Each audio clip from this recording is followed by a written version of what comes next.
Bajaj Housing Finance limited की बात करें तो यहाँ पे बहुत बड़ी गुड न्यूज़ निकल के आ रही है। Bajaj Housing Finance Limited FTSC index में शामिल हो गया है और आप देख सकते हो कि ये इसके लिए बहुत बड़ी गुड न्यूज़ है। इसके मायने क्या उसको समझने की कोशिश करेंगे और बजाज हाउसिंग फाइनेंस लिमिटेड की आगे की क्या संभावना बन रही है। वैसे तो बजाज ग्रुप की ये मजबूत कंपनी है और आप देख सकते हो कि बाज़ार में जब लिस्ट हुआ उस समय इसने काफ़ी शानदार प्रदर्शन किया है, लोगों को बहुत अच्छा पैसा भी मिला इसमें।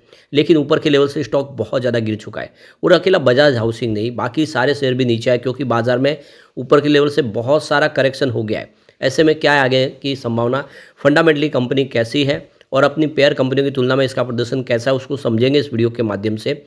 लेकिन फ्रेंड्स, उससे पहले अगर आप पहली बार हमारे चैनल पे आए तो चैनल को सब्सक्राइब कर दीजिए, एक बेल आइकॉन दबा दीजिए ताकि जब भी नया वीडियो बने पहला नोटिफिकेशन आपको मिले। वीडियो पसंद आए तो लाइक से ज़रूर कीजिए।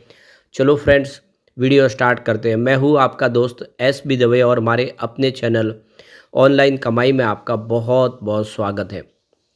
और सबसे पहले बाजार की बात कर ले तो आज बीएसई सेंसेक्स 75,311 के स्तर पे क्लोजिंग दी है, जहाँ पे 424 पॉइंट की गिरावट थी, यानी 0.56% गिरा बीएसई सेंसेक्स, लगभग आधा परसेंट के आसपास की गिरावट। और इसके पीछे वजह है एफआई की बिकवाली। एफआई लगातार बिकवाल बने हुए। आज भी एफआई ने 10,144 करोड़ का नया इन्वेस्टमेंट किया, लेकिन सामने 13,593 करोड़ की उन्होंने बिकवाली कर दी, यानी आज उन्होंने 3,449 करोड़ का अपना माल बेचा है। लगभग 3,500 करोड़ के आसपास की बिकवाली की है। वो लगातार बिकवाल है और इस महीने में अभी तक 36,976 करोड़ की बिकवाली उन्होंने कर दी है। काफ़ी तेज़ी से बिकवाली कर रहे, लगातार बिकवाल बने हुए। यहाँ पे देख सकते सिर्फ 18 फरवरी को पॉजिटिव बायर थे, बाकी पूरे महीने में देखें तो लगातार बिकवाल है। बाजार को सपोर्ट मिल रहा है तो वो है डीआई की तरफ से। आज डीआई ने 12,889 करोड़ का नया इन्वेस्टमेंट किया, सामने उन्होंने 10,004 करोड़ की बिकवाली की है। तो उनकी जो खरीदारी का आंकड़ा निकल के आ रहा है वो 2,884 करोड़ का है, यानी 2,884 करोड़ का उन्होंने आज नया इन्वेस्टमेंट किया है। और इस महीने में अभी तक उन्होंने 42,601 करोड़ की खरीदारी कर ली है। अच्छी बात यह है कि उनकी खरीदारी है वो एफआई से ज़्यादा है। एफआई ने इस महीने में अभी तक देख सकते हो कि करीब 37,000 करोड़ के आसपास की बिकवाली की है, लेकिन सामने 42,000 करोड़ की खरीदारी की है डीआई ने, यानी डीआई का सपोर्ट पूरा बाजार को मिल रहा है, जिसकी वजह से बाजार अभी भी संभलता हुआ थोड़ा दिखता है। लेकिन अभी रिटेल इन्वेस्टर की बिकवाली जारी है, जिसकी वजह से बाजार संभल नहीं पा रहा है।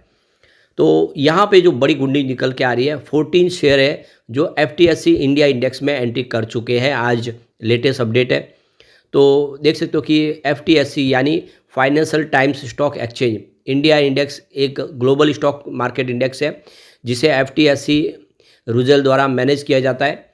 यह इंडेक्स उन भारतीय कंपनियों को शामिल करता है जो विदेशी और घरेलू निवेशकों के लिए निवेश के अवसर प्रदान करती है।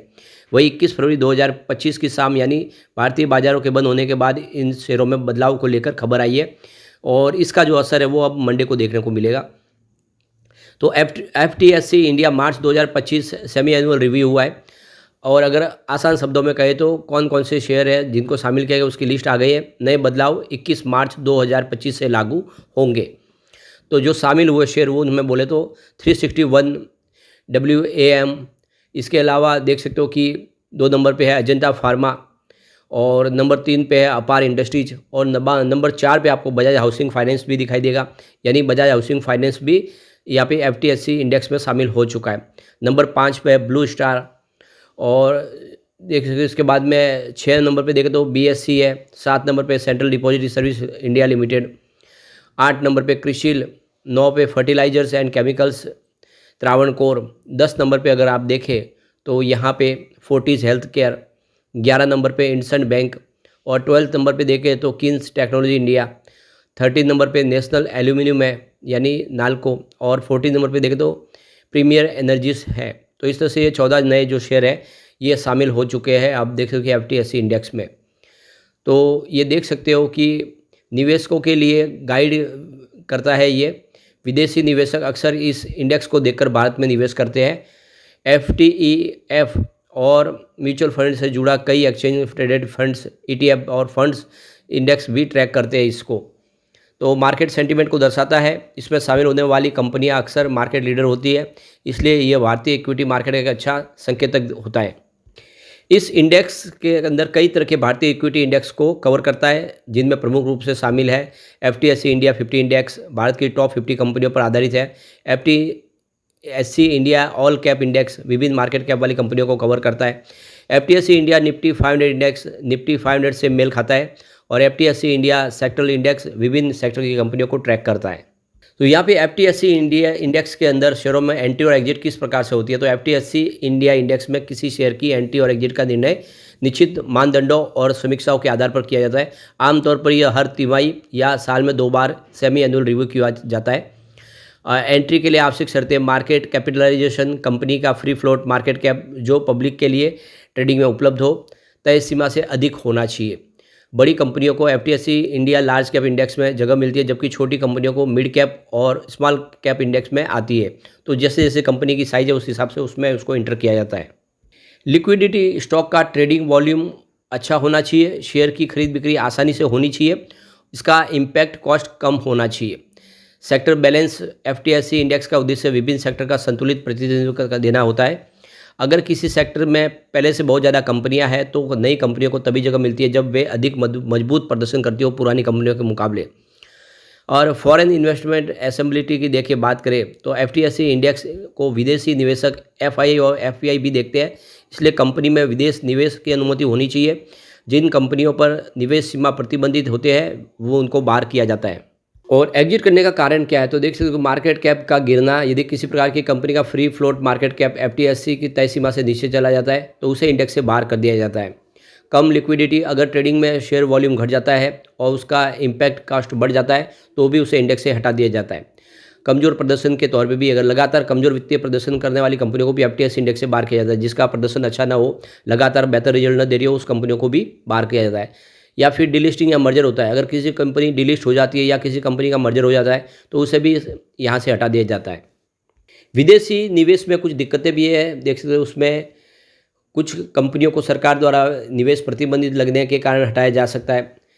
तो यहाँ पे FTSE इंडेक्स में शेयरों में की एंट्री और एग्जिट पूरी तरह से market cap, liquidity, sector balance और विदेशी निवेश नियमों पर निर्भर करता है, और हर 6 महीने में इसको रिव्यू किया जाता है। कमज़ोर प्रदर्शन वाली जो कंपनियों को हटाकर मजबूत कंपनियों को उसमें शामिल किया जाता है।